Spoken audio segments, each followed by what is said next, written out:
हर महादेव। आप लोग कैसे हैं? आशा करते हैं कि आप लोग अच्छे होंगे। मैं भी ठीक हूँ। तो फ्रेंड्स, आज हम बनारस की गलियों से होते हुए आ चुके हैं काशी के एक बहुत पुराने मंदिर में। तो चलिए माँ का दर्शन करते हैं। भद्रकाली रूप में माँ यहाँ पर विराजमान है। जैसा कि आप लोग जानते हैं, भगवान शिव की त्रिशूल पर बसी हुई वाराणसी विश्व की सबसे पुरातन व्यवस्थित नगरी है और यहाँ आज भी सनातन के प्रमुख केंद्रों के रूप में इस पृथ्वी पर विराजमान है। वैसे तो महादेव की नगरी काशी अपने आप में ही संपूर्ण है, सनातन धर्म को समेटे हुआ है, घाटों और मंदिरों के लिए पूरे विश्व में प्रसिद्ध है।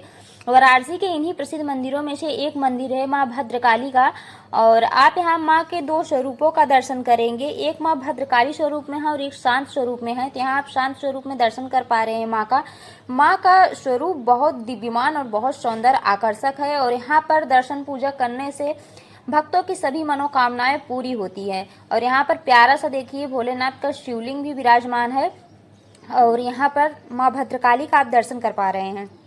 तो मंदिर में हम आ चुके हैं और अब पंडित जी से बात करेंगे, इनकी सारी कथाएं भी सुनेंगे भद्रकाली का। और जैसा कि आप लोग जानते हैं कि जब माँ सती उनके पिताजी भगवान भोलेनाथ को यज्ञ में नहीं बुलाए थे तो वहाँ जा कर के हवन में अपना प्राण त्याग दिया था उस समय। तो उसी समय भगवान भोलेनाथ जब क्रोधित हुए तो एक भुजाओं से भद्रकाली और दूसरे भुजाओं से भद्र भैरव का जन्म हुआ था, जो कि दक्ष के यज्ञ को और उनको मानने के लिए वहां पर पहुंचे थे।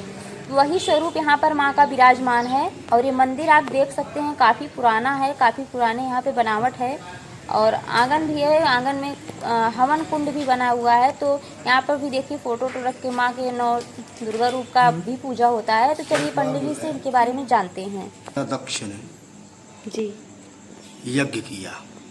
जी उस यज्ञ में राजा दक्ष ने जी भगवान शिव को आहूत नहीं किया, जी मतलब निमंत्रण नहीं दिए राजा दक्ष। और राजा दक्ष की पुत्री थी भगवती सती, जी भगवान शिव की पत्नी। जी और कोई भी लड़की यदि अगर सुनती है कि हमारे घर में कोई प्रोग्राम है, मांगलिक विवाह इत्यादि है, जी तो ये चाहती है कि हम अपने घर जाएं। जी अब राजा दक्ष ने, मतलब राजा दक्ष और भगवान शिव से आंतरिक शत्रुता चलता था। राजा दक्ष जो है भगवान शिव को भगवान नहीं मानता था। राजा दक्ष जो है स्वयं अपने में भगवान मानते थे। अन्यत्र जो है सभी देवताओं को मानते थे राजा दक्ष, परंतु भगवान शिव को उन्होंने स्वीकार नहीं किया, है ना। तो अब वो आज्ञा आया नहीं, वहाँ से निमंत्रण आया नहीं। और जब माता सती सुनी कि हमारे मैके में, हमारे पिताजी के घर बहुत बड़ा यज्ञ हो रहा है, इसमें बड़े बड़े जो है ऋषि महर्षि आ रहे हैं और उन ऋषि महर्षियों के द्वारा जो है यज्ञ संपादित किया जाएगा, और माता से रहा नहीं गया। और माता जो है अपने पिता के यज्ञ में बिना निमंत्रण का वो चली गई। वहाँ गई तो यज्ञ मंडप में भगवान शिव का अनादर होते हुए उन्होंने देखा, अपमानित करते हुए देखा। तो कोई भी पत्नी अपने पति का अपमान बर्दाश्त नहीं कर सकती। अपना अपमान बर्दाश्त कर सकती है, लेकिन पति का जो है बर्दाश्त नहीं कर सकती। अब जो है माता सती को जो है वहाँ इस बात का बहुत ही दुख हुआ और उन्होंने निश्चय किया कि हम यहाँ से, ये अपमान हुआ हमारे पति का, हम यहाँ से घर नहीं जाएंगे, क्योंकि भगवान शिव भी नाराज होंगे, क्योंकि बिना निमंत्रण का हम आए हैं, उनके बहुत मना करने के बाद भी। इसलिए बिना पति का आदेश का जो है कहीं भी नहीं जाना चाहिए। जब लड़की एक बार जब वह स्त्री बन करके पति के वामांगी हो जाती है, पति के घर चली जाती है, तो पति के आदेशानुसार ही कोई भी कार्य करना चाहिए। तब उनको समझ में आया कि अब हमें घर जाना ठीक नहीं है। और भगवती सती ने वहीं पर यज्ञ हो रहा था और उसी कुंड में, जो कुंड वेदी था, जिस कुंड में हवन हो रहा था, उसी कुंड में उन्होंने अपने शरीर का त्याग कर दिया। तो उनके शरीर त्याग करने से, और यहाँ भगवान शिव जो है तपस्या कर रहे थे, और भगवान शिव को यह जब मालूम हुआ कि भगवती सती जो है अपने शरीर को अग्नि में त्याग दिया, तो भगवान शिव वहीं से जो है यात्रा करते हैं, वहीं से जो है एकदम अपने संहार की स्थिति में आते हैं। तो भगवान शिव जो है, रुद्र जो है, वो प्रलय स्थिति के कारक हैं, वो संहार के कारक हैं। भगवान शिव जब देखते हैं कि इस संसार में बहुत ही पाप बढ़ गया है, तो वो जो है इस प्रकृति को जो है, इस संसार को नष्ट कर देते हैं, संहार कर देते हैं। तो भगवान शिव वहाँ पर, ऐसा वर्णन आता है कि भगवान शिव वहाँ क्रोधावस्था में हो गए और पूरे संसार में जो है पूरी प्रकृति जो है हिलने लगी। ऐसा लगा कि प्रलय आ जाएगा। अब देवताओं में इस बात का हलचल हुआ कि क्या कारण है। तो देवताओं ने पता लगाया, ऋषियों ने पता लगाया, तो पता लगा कि भगवती सती जो है अपनी शरीर जो है सशरीर जो है कुंड में त्याग कर दी है, और भगवान शिव जो है रुद्रावस्था में संहार के लिए आ गए हैं। और वहीं पर भगवान शिव ने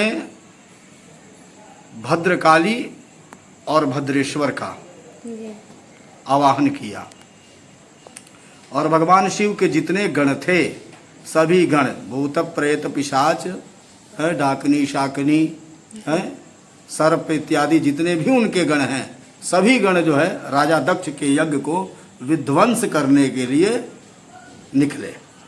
और वहाँ युद्ध हुआ भगवान शिव के गणों से। लेकिन राजा दक्ष इतना यज्ञ कर चुके थे, क्योंकि यज्ञ से वो जो है बलशाली हो चुके थे, हैं? तो हराना उनको बड़ा मुश्किल लगा। तो वहीं पर भगवान शिव ने एक बाहु से जो है भद्रकाली का उत्पत्ति हुआ, और एक बाहु से जो है वीरभद्र का उत्पत्ति हुआ। तो भगवान वीरभद्र और भगवती भद्रकाली वहाँ के लिए प्रस्थान की राजा दक्ष के यज्ञ में, और वहाँ जाकर के जो है राजा दक्ष से युद्ध चला।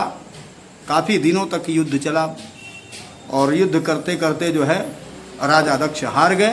राजा दक्ष के जो है सर को जो है, सिर को उन्होंने भद्रकाली वीरभद्रेश्वर ने काट दिया हैं।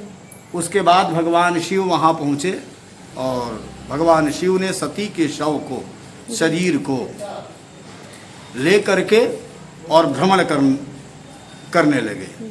तो भगवान शिव जहाँ जहाँ भ्रमण किए, जहाँ जहाँ सती का अंग गिरा, वहाँ वहाँ शक्तिपीठ का स्थापना हुआ है, वहाँ वहाँ शक्तिपीठ हुए। तो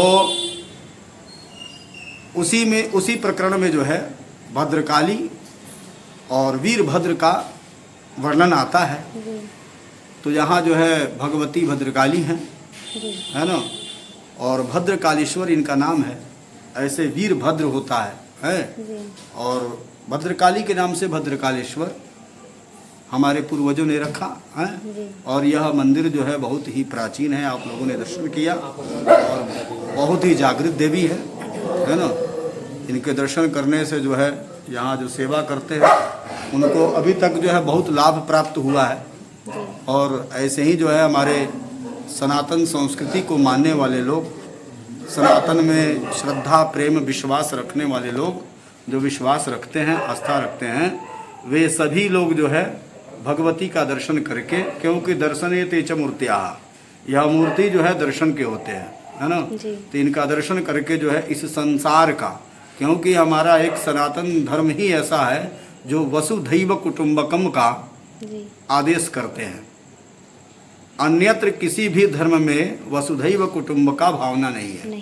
हम ये सोचते हैं कि पूरा संसार सुखी रहे, वह चाहे किसी धर्म का हो, जाति का हो, चाहे किसी संप्रदाय का हो, चाहे किसी जाति का हो। हम सभी जो है सभी की सुख की कामना करते हैं कि सर्वे भवन्तु। गुरुजी, माता जी को चढ़ता क्या है यहाँ पे? माता जी को जो है, भद्रकाली को जो है धूप दीप नैवेद्य है। जैसे हमारे यहाँ जो है सात्विक कर्म में हमारे यहाँ जो पूजन है जी वो पूजन की प्रक्रिया जो है, ये जो भगवती है ये सात्विक रूप में इनका पूजन होता है। जी नारियल, जैसे नारियल का जो है हम लोग वो लगाते हैं, भोग लगाते हैं। भोग लगाते हैं, नारियल का बलिदान करते हैं। नारियल उनको प्रिय है, डाडिमी जो है उनको प्रिय है भगवती को, है अनार। जी तो भोग प्रसाद सात्विक रूप में भगवती का पूजन होता है, धूप दीप नैवेद्य, गंध अक्षत पुष्प, है यही सब जो है भगवती को भोग लगता है ना। और गुरुजी किस एरिया में माता का मंदिर है स्थापित? ये सती चौतरा पे है। जी ये भगवती मकान नंबर? ये 13/30 है, सती चौतरा जी चौक क्षेत्र पड़ेगा। आप अपना नाम बता दीजिए गुरुजी। मेरा नाम यज्ञाचार्य राजन पांडे वैदिक, और मैं यज्ञ आदि कराता हूँ, पूजन पाठ कराता हूँ जी। और सनातन संस्कृति की रक्षा में लगे हुए हैं। अच्छा गुरुजी, यहाँ पे यज्ञ हमेशा होता रहता है कि जैसे मेन वक्त पे, जैसे ये जो हवन नहीं, बना भक्त है? लोग आते हैं यहाँ, पूजन पाठ यज्ञ आदि होते रहता जी है ना। भक्त लोग आते हैं, किसी का जप, किसी का पूजन, किसी का पाठ, ये सब जो सनातन संस्कृति में जो हमारे ऋषि महर्षियों के द्वारा प्राप्त है हम सभी को, जी तो शास्त्र में जो वर्णित है उसके अनुसार से यहाँ पूजन पाठ होते रहता है। हवन कुंड देख पा रहे हैं, जिनकी मान्यताएं पूरी होती है तो आप यहाँ पर आकर के हवन करवाते हैं। और सबसे अच्छी बात यह है कि बहुत लोग कहते हैं माँ भद्रकाली या माँ काली के स्वरूप को बलि चढ़ती है, तो जी चढ़ती है ज़रूर यहाँ पर। और पंडित जी के द्वारा आप लोग सुने भी कि यहाँ पर नारियल की बलि दी जाती है। और माँ को ऐसा कोई किसी जीव या किसी कोई भी चीज़ का यहाँ बलि नहीं होता है, ना ऐसा कुछ चढ़ाया जाए। जब भी बलि दी जाती है तो नारियल की बलि दी जाती है। और माँ को जो है मेवे का, हलवे का, यही सब भोग लगता है। चुनरी नारियल माँ को चढ़ता है। और फ्रेंड्स, इन्हें गुड़हल का फूल बहुत ज़्यादा पसंद है, तो लोग यहाँ पे गुड़हल के फूल को माला भी बना के लेके आते हैं, जो पंडित जी के द्वारा चढ़ाया जाता है। आप अंदर गर्भगृह में नहीं जा सकते हैं, गर्भगृह में जाना मना है, तो पंडित जी ही जाते हैं। तो बाहर से आप दे देंगे तो अंदर ले जा करके चढ़ाते हैं। तो आप लोगों को पंडित जी द्वारा कथाएँ सुन करके बहुत अच्छा लगा होगा, आशा करते हैं, और माँ का दर्शन करके बहुत अच्छा लगा होगा। तो फ्रेंड्स, वीडियो कैसी लगी कमेंट में आप लोग ज़रूर बताइएगा। और मेरे चैनल को लाइक, सब्सक्राइब, शेयर कर दीजिए, बेल आइकन को प्रेस कर दीजिएगा, ताकि हमारी वीडियो की अपडेट आप तक पहुँचती रहे। हर हर महादेव फ्रेंड्स, जय माँ भद्रकाली। और साथ में आप लोगों को ढेर सारा धन्यवाद हमारी वीडियो को फुल वॉच करने के लिए।